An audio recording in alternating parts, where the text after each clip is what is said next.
Mereka anak buah saya, Ditya.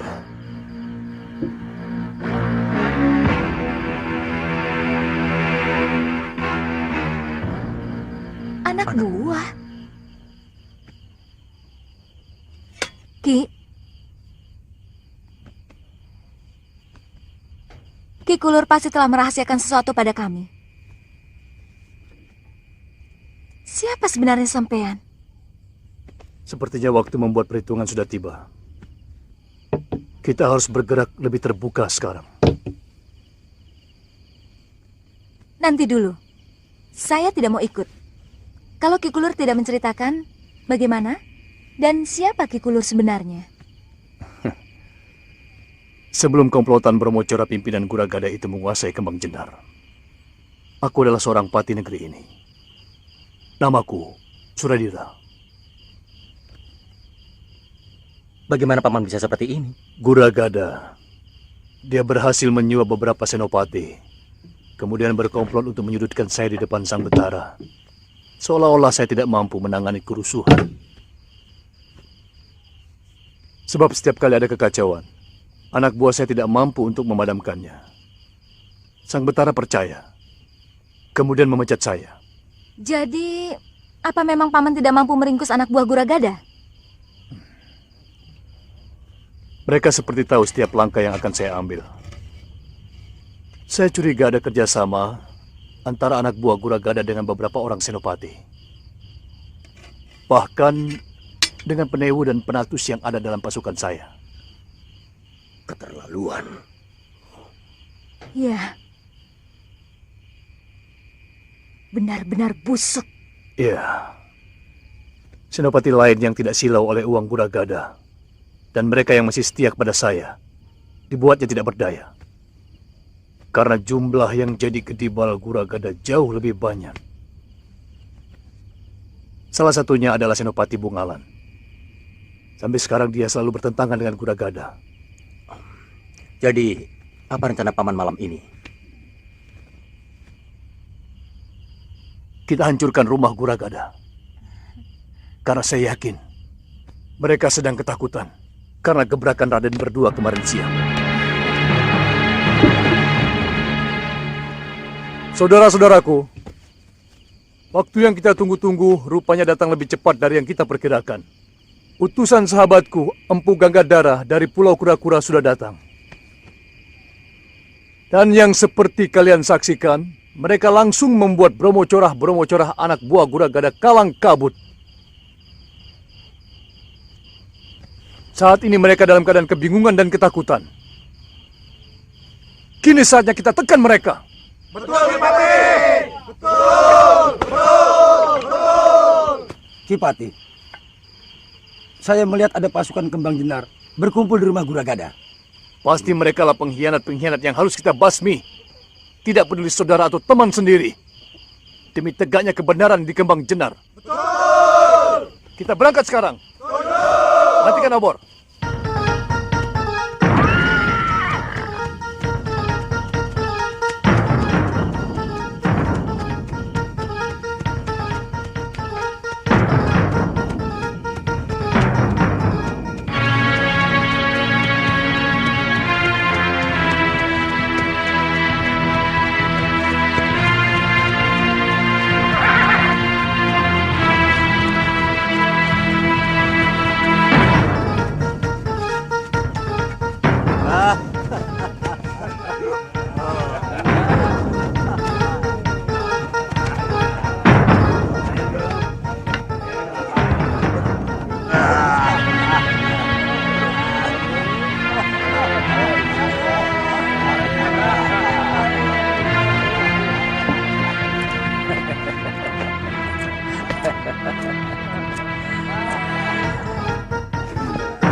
Ini dia.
Senopati Bungalan. Mau kemana mereka? Melihat arahnya, mereka mau ke rumah Guragada melingkar dari belakang. Jangan-jangan Guragada juga berhasil menyewa dia. Mungkin, tapi kita akan lebih cepat sampai ke rumah Guragada.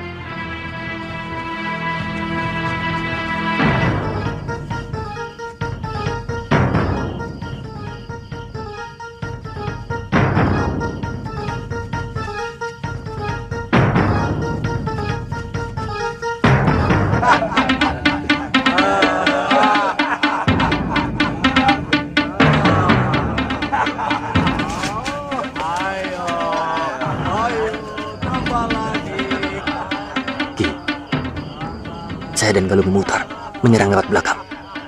Baik, hati-hati. Saya akan menyerang dari depan. Ayo.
Patih Suradira?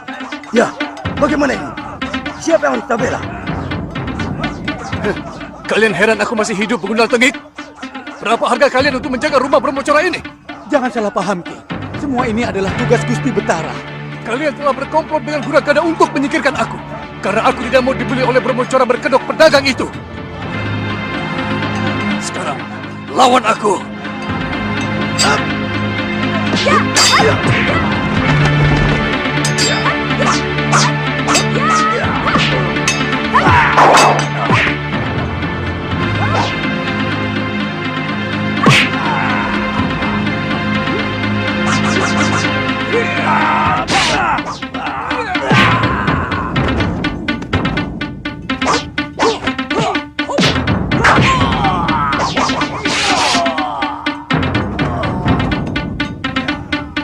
Guragada lari.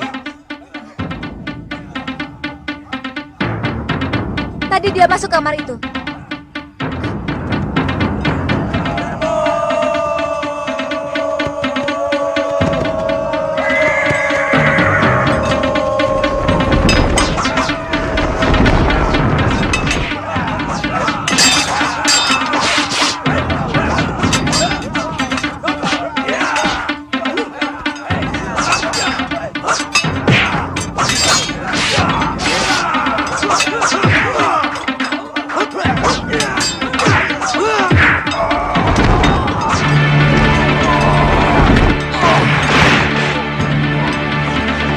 Guragada sudah tertangkap.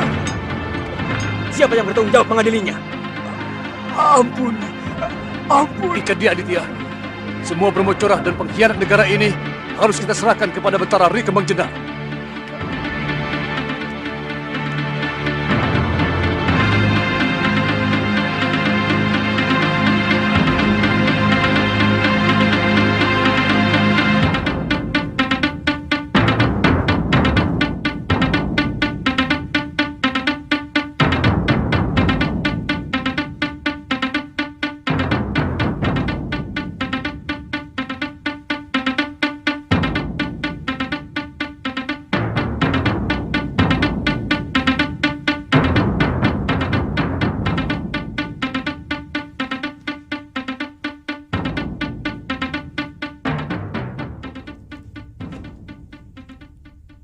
Tidak ada kata-kata yang lebih terhormat untukku selain mengakui kesalahan. Kakang Patih, aku minta maaf kepadamu. Ampun Gusti Betara. Gusti tidak bersalah. Hanya sedikit kurang adil dalam mendengar berita. Gusti hanya mendengar dari telinga kiri, namun kurang meresapi telinga kanan. Barangkali suara di telinga kiri terlalu bising, Gusti. Apa maksudmu? Kuragada telah berhasil menyuap sebagian besar Bayangkara Raja untuk menentang hamba. Bahkan ada anak buah hamba yang dia suap dan mengkhianati hamba, Gusti. Ya, Senopati Bungalan sudah menceritakan segalanya kepadaku. Maukah Kakang memaafkan aku? Tidak pantas seorang Betara minta maaf, Gusti. Seorang Betara tidak pernah salah. Dia hanya keliru. Terima kasih, Kakang. Aku juga mendengar kedua anak muda itu sangat berjasa pada negeri kita. Siapa namamu, anak muda? Hamba Aditya, dari Pulau Kura-Kura, Gusti. Murid Kakang Empu Ganggadara, saudara seperguruan hamba. Sengaja hamba meminta bantuan ke sana, Gusti. Tindakan Kakang telah menyelamatkan Kembang Jenar dari kehancuran. Ternyata Kuragada sangat licik dan licin.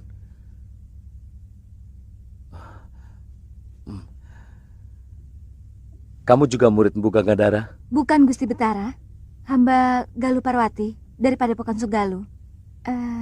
Hamba teman Kakang Aditya. Kalian benar-benar anak muda yang terpuji. Kembang Jenar berhutang budi kepadamu berdua. Jika kalian bersedia, aku akan sangat gembira jika kalian mau menjadi bayangkaraku. Aditya. Ayo, ayo. Ampun Gusti Betara. Hamba mohon Gusti tidak murka kepada kami. Kami mohon waktu untuk memikirkan tawaran Gusti yang begitu mulia. Tidak apa-apa. Itu hak kalian. Kalian masih muda. Sekali lagi, terima kasih.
Saya tidak pernah mengatakan kepadamu mau kemana. Karena saya tidak tahu harus kemana. Saya sedang mencari guru saya. Dan Galuh Parwati kan? Terus terang saja, saya tidak marah kok.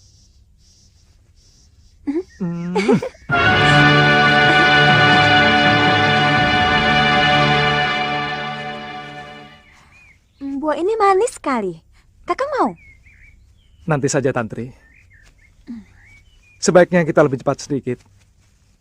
supaya kita bisa menemukan desa untuk menginap. Nginep di hutan juga tidak apa-apa kan, Kang? Menginap di dalam hutan banyak bahayanya, Tantri. Kamu tidak takut? Kenapa harus takut? Kakang seorang pendekar yang tangguh. Atau mungkin Kakang tidak mau melindungi saya? Iya. Bukan begitu.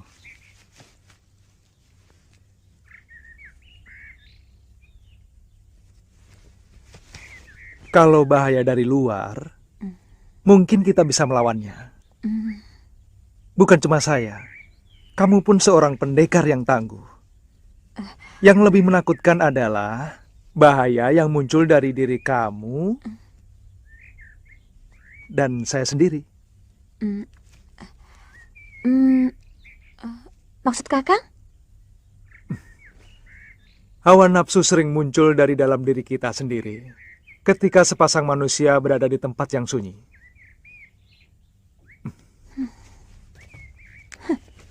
Kakang pikir saya perempuan rendah yang memanfaatkan sepi untuk melampiaskan nafsu? Kalau saya memang gemar mengumbar nafsu, kenapa tidak waktu kita di atas perahu? Kenapa tidak sekarang? Di sini juga sepi.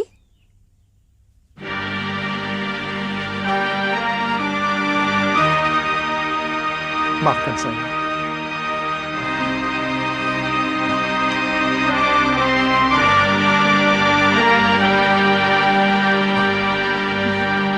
Duel di tengah kabut. Sinopsis. Angling Dharma menyadari bahwa ancaman dari masa lalu jauh lebih berbahaya dari yang ia duga. Ia harus memilih, mengungkap kebenaran tentang pengkhianatan terhadap Ki Wira Atmaja atau membiarkan rakyatnya menjadi korban dari ilmu hitam. Cerita, Angling Dharma memerintahkan Arya Dwi Pangga untuk menyelidiki keberadaan Ki Wira Atmaja. Di waktu yang sama, para petapa dari Gunung Rajapala datang membawa kabar bahwa bayangan hitam telah menyerap kekuatan dari makhluk gaib penjaga lembah Karanggetih. Angling Dharma kemudian memutuskan untuk menemui Ki Wira Atmaja seorang diri, tanpa pasukan, sebagai bentuk pertanggungjawaban atas masa lalunya. Mereka bertemu di tengah kabut tebal di hutan larangan. Terjadilah duel dahsyat. Ki Wira Atmaja menggunakan ajian Bayu Geni, sedangkan Angling Dharma membalas dengan ajian Pancasona. Serangan demi serangan menggetarkan bumi, menumbangkan pepohonan, dan menciptakan kawah kecil di tempat mereka bertarung. Namun, di tengah pertempuran, Angling Dharma memilih untuk menahan serangannya dan berkata, "Jika aku berdosa di masa lalu, aku siap menebusnya. Tapi jangan libatkan rakyatku dalam dendammu." Ucapan itu membuat Ki Wira Atmaja terguncang. Kilasan masa lalu muncul, ternyata yang mengkhianatinya bukan Angling Dharma, melainkan penasihat kerajaan yang haus kekuasaan.